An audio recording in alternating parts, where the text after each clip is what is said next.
Toy izao ndray avana ny teny zaraina izay omenantsika anio. Mila misaotra ny tompo isika olony. Isaoro ny tompo tamin'ny fitahiny rehetra efa nomenanao olony.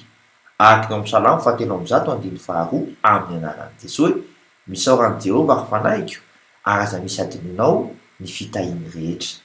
Izay mahafoy azy mantsy dia afony.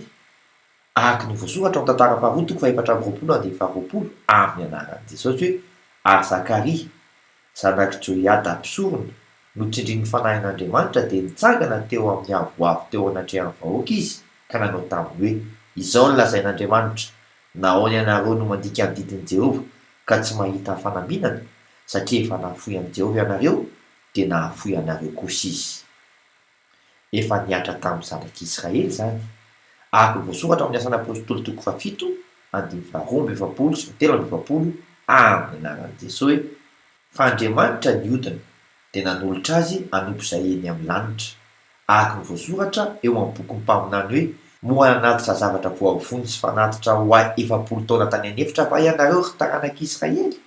Tsia, fa nobedainareo ny trano lain'ny moloka sy ny kintan'Andriamanitra atao hoe Refana, dia nendin-javatra izay nataonareo hivavahana, ka dia hamindranareo ho any ankoatran'ny Babilôna.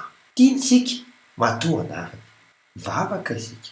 Raha eo, midera sy mankalaza anao izahay olonao noho ny fahampatsahivanao anay fa zava-dehibe ao anatrehanao ny fisaorana. Hiezaka izahay hanateraka izany amin'ny anaran'i Jesosy Kristy velona avy any Nazareta. Amen. Mandrapiaona tompoko.